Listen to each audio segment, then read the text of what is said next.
அனைவருக்கும் வணக்கம். எவ்வளோ அவசரம் இந்த காலத்தில், அந்த அவசர உலகத்தில் வந்து நம்ம ரொம்ப அவசரமாக தான் எல்லா விஷயத்துக்கும் போயிட்டுருக்கோம். ஆனால் கொஞ்சம் நிதானமாக வண்டி வாகனங்களில் போகும்போது ரொம்ப நிதானமாக போங்க. நம்ம அங்கே வேலை அவசரம், அது இந்த வேலை அவசரம், அந்த வேலை அவசரம், அங்கே அவங்கள சீக்கிரமாக போய் பார்க்கணும் அப்படிங்கிற நம்ம வேகத்தில் எல்லா சூழ்நிலைகளையும் நம்ம வந்து சீக்கிரம் சீக்கிரம் போகணும், அதை வந்து பார்க்கணும், இதை வந்து பார்க்கணுன்னு நிறைய அவசரத்துலேயே தான் நம்ம ஓடிக்கிட்டு இருக்கோம். ஆனால் அந்த அவசரத்தில் நம்ம சின்ன சின்ன தப்பு தான், நம்ம ஒரே ஒரு துளி கொஞ்சம் கவனிக்காமல் நம்ம போகிற வேகமோ இல்லை ரோட்டை கிராஸ் பண்ணும்போது கவனிக்காத வண்டி வாகனங்களோ இது எல்லாமே நம்மளோட வாழ்க்கையை அப்படியே திருப்பி போட்டுரும். அந்த மாதிரி தான் எல்லா லைஃப்லேயும் நடக்குது.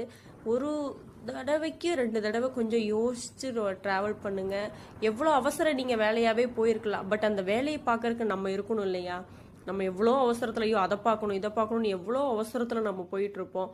அதை போய் நம்ம சரிவர பார்க்கறதுக்கு நம்ம இருக்கணும், நல்லா இருக்கணும். நல்லா இருந்தால் தானே நம்ம அவங்க அந்த வேலையை பார்க்க முடியும்.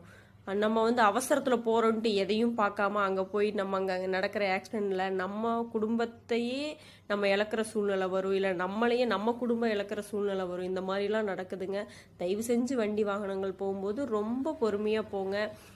நீங்கள் வந்து கிராஸ் பண்ணும்போது தயவு செஞ்சு எவ்வளோ அவசரங்கள், எவ்வளோ டென்ஷன்கள், குடும்ப பிரச்சனை, வேலை பிரச்சனை, எல்லா பிரச்சனைகளும் இருக்கலாம். ஆனால் வண்டி வாகனங்களில் போகும்போது தயவு செஞ்சு எதையும் யோசிக்காதீங்க, ரொம்ப சேஃபாக போங்க.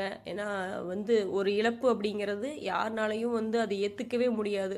ஒரு இழப்பு அப்படிங்கிறது அந்த குடும்பத்தில் இருக்கிறவங்களுக்கு அது வந்து ஐயோ இனிமேல் அது இப்படி ஒன்று நடந்துடவே கூடாது அப்படின்னு நினைக்கிற அளவுக்கு ஒரு விஷயம் வந்து ரொம்ப காயப்படுத்திடும். நிறையா பேருக்கு இந்த மாதிரி வந்து ஒரு தவிர்க்க முடியாத சூழ்நிலையில் கடந்து வந்திருக்கிற மாதிரி இருக்கும். ஏன்னா அவங்களுக்கு மட்டும்தான் தெரியும், ஐயோ இந்த மாதிரி அவசரப்பட்டு வண்டியில் போயிருக்கக்கூடாதே, என்ன அவசர வேலையாக இருந்தாலும் நம்ம கொஞ்சம் மெதுவாக போயிருக்கலாமே அப்படின்னு அப்புறமேடி நம்ம வந்து ரொம்ப கவலைப்படுவோம். ஆனால் எவ்வளவோ அழுது தீர்ப்போம், ஆனாலும் அது திருப்பி போனவங்க நம்ம கைக்கு வரமாட்டாங்க. அதனால் வந்து வண்டியில் போகும்போது சரி, எவ்வளோ அவசர வேலையாக இருந்தாலும் வண்டியில் தயவு செஞ்சு கவனமாக போங்க. நீங்கள் ஃபேமிலியோடு போகிறீங்க அப்படிங்கிறத ரொம்ப கவனமாக பார்த்து போங்க. நாங்கள் இப்படி தான் எங்கள் குடும்பத்தில் ஒருத்தர் இழந்துட்டோம். ஸோ அவங்க வந்து இப்போது சாமியாகவே போயாச்சு, 1 வாரம் ஆயிடுச்சு. எங்களை இன்னும் வந்து இது உண்மையா பொய்யான்னு நிஜமாக நடந்திருக்கக்கூடாது அப்படிங்கிற எண்ணத்தில் நாங்கள் இருக்கோம். என்னோடய சிஸ்டர் தான் சொல்ல போனால் அவங்கள இழந்தது எங்களால் தவிர்க்கவே முடியல அப்படிங்கிற சூழ்நிலையில் இருந்தது. இருந்தாலும் இப்போ நாங்கள் சாமியாக எங்கள் குடும்பத்தில் ஒரு குல தெய்வமாக நாங்கள் நினைக்கிறோம். ஸோ எல்லா குடும்பத்துலேயும் இந்த மாதிரி தப்பு நடக்காமல் பார்த்துக்கோங்க. என்ன சொல்கிறதுன்னு எனக்கு தெரியல. இது வந்து எவ்வளோ கவலையாக இருக்குது. ஒருத்தரை நம்ம இழக்கிறோம் அப்படிங்கிறது ஒரு கனவாக இருக்கக்கூடாதா அப்படிங்கிற மாதிரி இருக்குது. ஓகே, எல்லோரும் பார்த்து சேஃபாக இருங்க.